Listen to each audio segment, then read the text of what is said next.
Funding for Amish cooking from Quilt Country with Marcia Adams was provided by Sauter Woodworking, America's furniture craftsman. And by Marilat Industries, America's cabinet maker, committed to quality and a variety of kitchen and bath cabinetry styles. Hi there. Welcome to Amish Cooking from Quilt Country.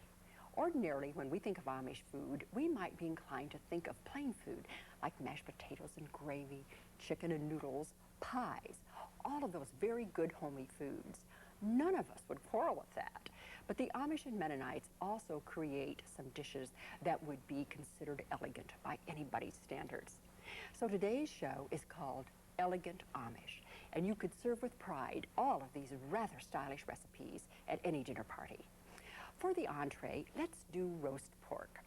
Certainly, pork is one of the most frequently served meats in Amish country, and it's prepared in many ways as sausage, bacon, head cheese, bologna, pork, ham.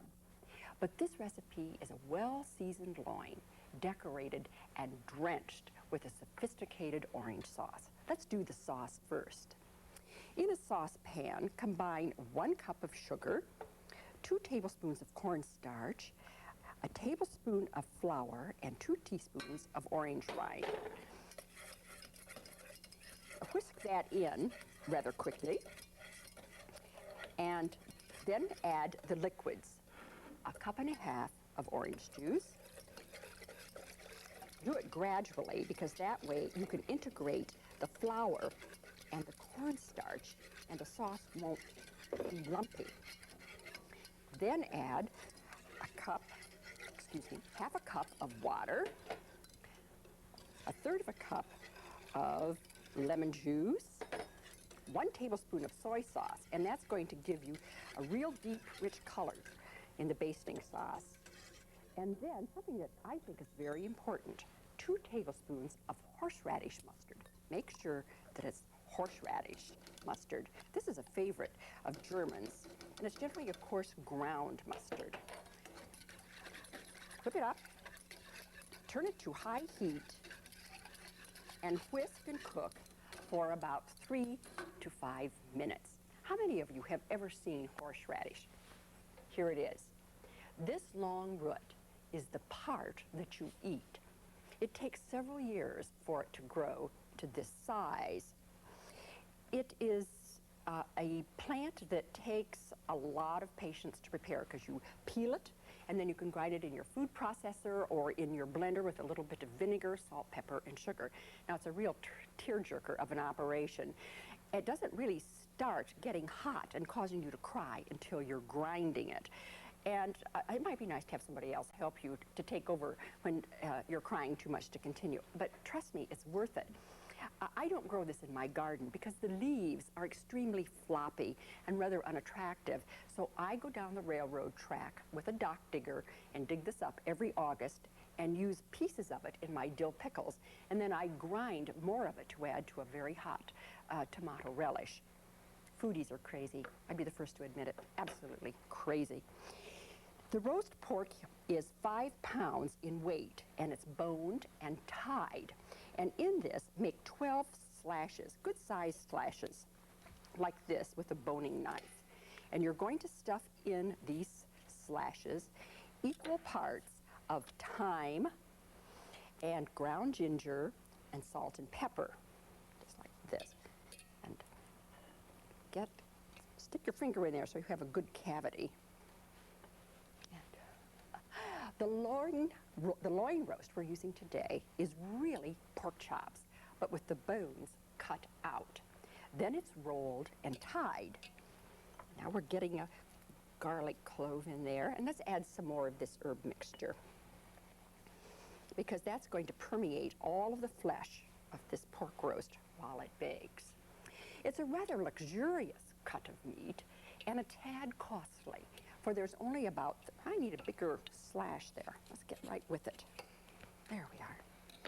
And it's a bit costly because actually there's only 13 pounds of pork chops to every 107 pounds. Just get this, 107 pounds of the other usable pork cuts sold. But this particular cut has absolutely no waste to it.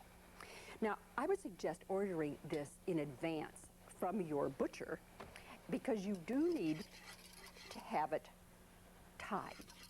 Now, some butchers will put this whole thing in a webbed stocking, and you do not want that, and specify that when you order the pork, because the beauty of this roast is the glaze. And if you have this web stocking on, you've got to remove it before you serve it, and off goes the glaze on this web stocking that you're going to throw it in the garbage. Now, for the sauce that has been simmering for 3 to 5 minutes, and we have a completed one here, over the top of the roast. Oh, it smells so good. And as you might guess, this is really a distinctive flavored sauce with that horseradish mustard in it, as well as the soy sauce, which gives it color. Now, bake this at 325 degrees for about 3 hours for a roast that weighs 5 pounds. The meat thermometer should register 170 degrees when it's done, and baste it occasionally. By all means, do have a good meat thermometer. You'll use it many, many times. This is what it looks like when it's done. Isn't it a beauty of a roast? A royal entree for any dinner party. Other pork cuts that are undergoing cultural rehabilitation, so to speak, are smoked bacon and sausage. We visited a Mennonite pork packing company close to LaGrange, Indiana, to see how sausage and other pork products are made.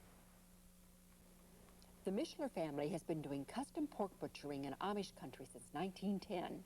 They supply local Indiana groceries and restaurants with chops, roasts, and lard.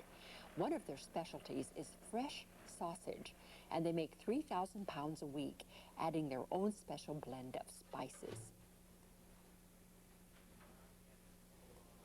Cleaned pig intestines are the casings used for holding the sausage, which goes into this extruder.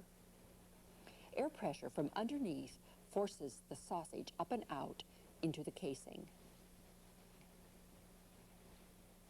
This is the way homemade sausage is made too. It's very labor intensive. This is the processing room where the fresh meat is cooled for 24 hours after it's slaughtered. This is the bacon, and these will be cut out as spare ribs, and finally the loin of pork, which we're preparing today. A brine of flavoring and spices is injected into each ham at 13 different points. Before the brine is added, the pork is so delicately flavored it really tastes like chicken. After being stored for 5 days so the flavoring permeates the meat, the hams, bacon, and some of the ring bolognas are smoked over a blend of oak and cherry sawdust.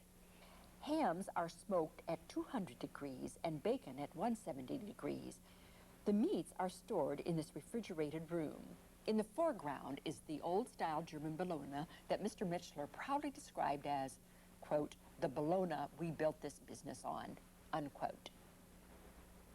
Here are some of the goodies we brought back from Mishler's.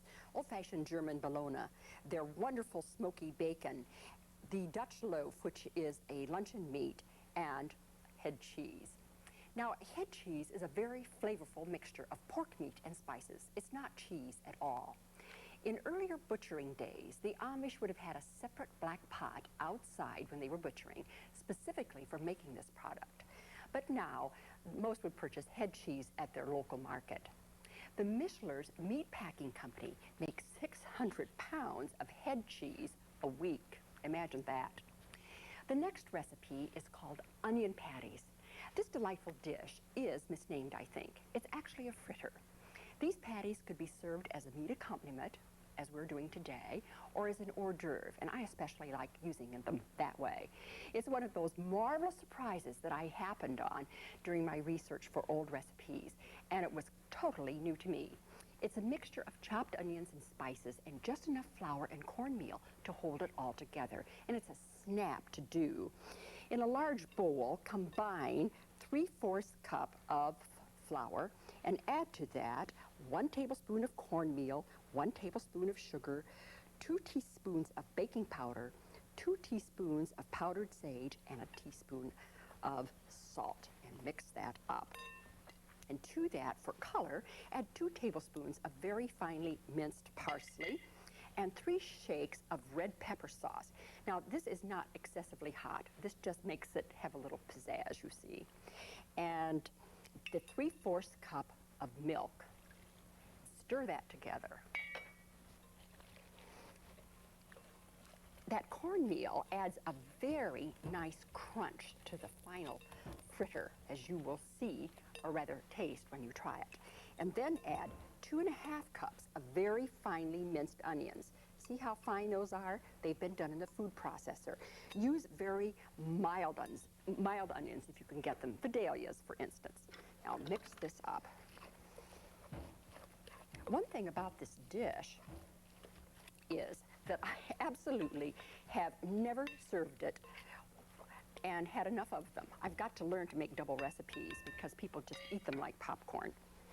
Now, using a teaspoon, drop a heaping teaspoon into hot fat that's been preheated to 360 degrees. I like to use my electric skillet. And then pat them out a bit. In this case, you can see that the fat is really being surprised by the food, and that's just exactly the way it ought to be.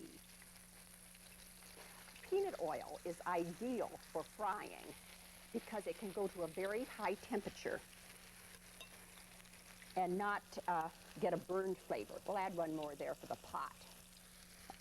You know, the pork roast that we fixed today, the Amish never would have purchased at a grocery store. It would have come from a pig that the Amish butchered themselves. Generally, hog butchering is done between Christmas and New Year's when it's very cold. Several families will come together over a weekend, so it ends up being a social affair. A frolic is what they call it. The pig is slaughtered by the men, and then there's a pig for every family, you see. I think we'd better turn these fritters.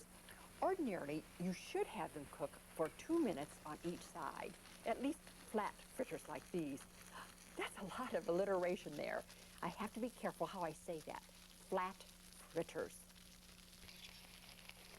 In the oven, you should be preheating a platter because you can keep these in the oven on the very lowest temperature for an hour, which of course isn't a boon to you as the cook because you can make these way in advance. Ooh, these are divine. Aren't those just splendid? There, let's go over and check and see how these are doing. Very well indeed. I think we can dish these up. And now drain them on a paper towel. You can see the little flecks of green parsley in there, which adds a nice bit of color. One time I was served corn fritters in New England like this, and they served it with a tartar sauce, which I thought was interesting. You certainly would not want to have tartar sauce with these. It's too rich. Getting back to butchering, the lard is rendered down outside also in black iron kettles over a wood fire. The Amish are not wasteful people and would use up every bit of the slaughtered pig, including the head, which is used for the head cheese that I showed you earlier. You might wonder what head cheese is. Actually, it's related to scrapple and to souse. And head cheese is considered a breakfast dish and is served warm over slices of fried mush. I would suggest to you that it's an acquired taste, like martinis. Now, since we put powdered sage in the fritters themselves, I want to garnish with fresh sage. Sage is one of those perennial herbs that lives forever, and it's awfully nice to have it in your garden. And it's the perfect herb to use with pork or anything that has to do with pork. And of course, they use it in dressings as well. There we are. I think this is a sensational dish, and your guests will give it rave reviews. Pumpkin black walnut biscuits are certainly a Midwestern quick bread. Pumpkin gives this biscuit I'm going to show you how to make a very unexpected, deep, and rich color. In a food processor bowl, place 2 cups of unbleached flour. And to this, add 2 tablespoons of sugar, a tablespoon of baking powder, a teaspoon of baking soda, and 3/4 teaspoon each of salt, cinnamon, nutmeg, and allspice. Let's give this just a quick mix. That's about the best way to sift in the 20th century that I know of. Pulse it once. And then to that, add, as we always do for good biscuits, a half a cup of cold butter, and another surprise ingredient, black walnuts. You can see that they look a lot different than English walnuts. They're much richer and have a muskier flavor, I think. The black walnuts I'm using today came from an Amish grocery close to my house. Add that, if you will. And then we're going to process it again, as we would do for biscuits, to make coarse crumbs. The nuts, incidentally, are very hard shell and tedious to pick out. The Amish teenagers get together at a social outing, again called a frolic, and pick out the nut meats. Now, I don't want to give you the impression that the Amish do nothing at all but frolic, because I've used that expression a couple of times today. However, they do refer to work sessions where they come together in groups as frolics. Now, combine here 2/3 cup of pumpkin and a half a cup of buttermilk. Isn't this going to be a delicious biscuit? I want you to try it right away. You might think about doing this in the winter months, because I do think it is a heavier biscuit than most, but that doesn't make it any less good. Now, add that to your food processor, and then just whisk it until, or pulse it until it makes a good stiff dough. There it comes, a nice ball of dough. We would gather black walnuts when I was a girl at home, and of course on the outside of the very hard nut itself is this green shell. And the way we got that green covering off of it was to throw bushels of the black walnuts out on the driveway where the cars had to drive over it, and that shucked the walnuts. You get real smart about things like that when you live in the country. Now turn this out on your pastry cloth, and we're going to either pat or roll it out to a 1/2 inch. I kind of like to roll it. I think it's a little quicker. And have a nice line of flour over here on the side. I think we better sprinkle a little more in here. It's going to stick. Don't handle biscuit dough very much, or you're going to have tough biscuits. And then roll this out a 1/2 inch thick. You can see what color the biscuits are going to be just by looking at this dough. And then cut it into 2-inch biscuits. Now this will make approximately 12 biscuits. Aren't those attractive? This is what they look like when they're all done. I used an old-fashioned doily here and some pretty pansies for garnish. Bake these at 450 degrees for 10 minutes. These biscuits are quite different from most of the biscuits we're familiar with.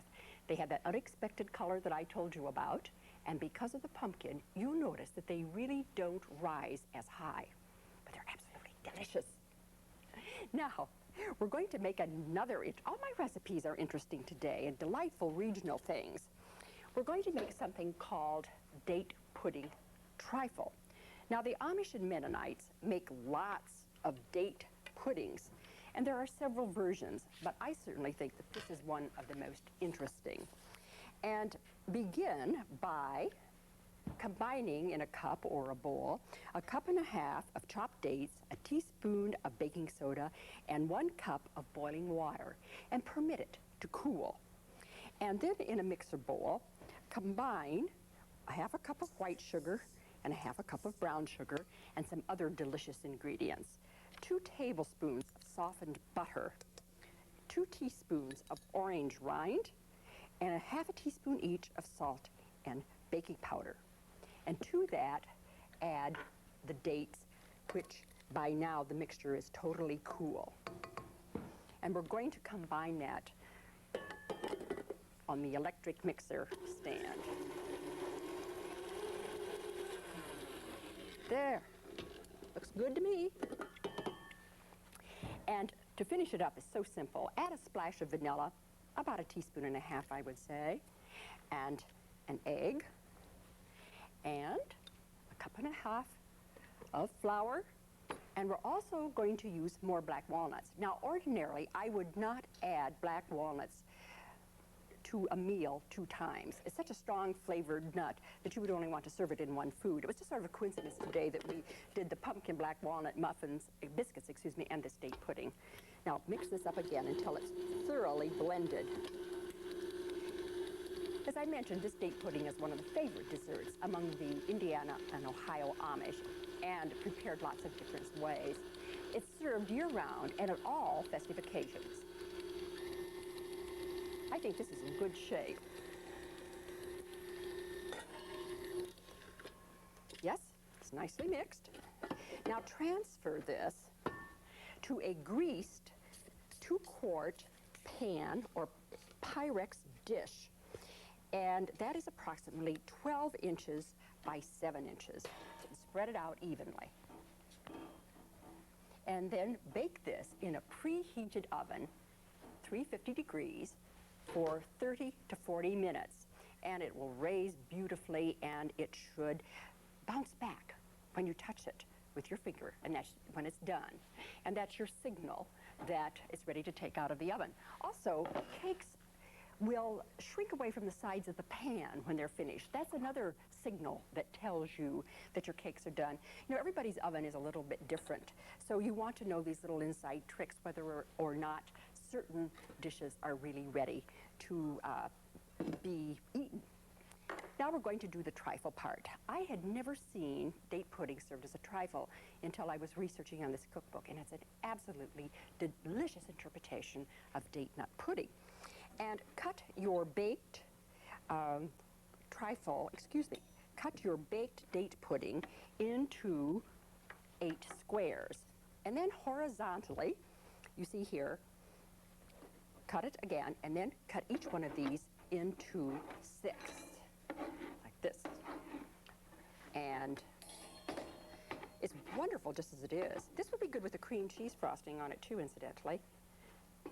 Let's be a little tidier, though truly this won't matter about these cubes being perfect because they're going to be all covered up with whipping cream. Now you will need 4 layers of cake and 4 layers of cream. See what we're doing here? And you make this a day in advance, so it has plenty of time to soak up.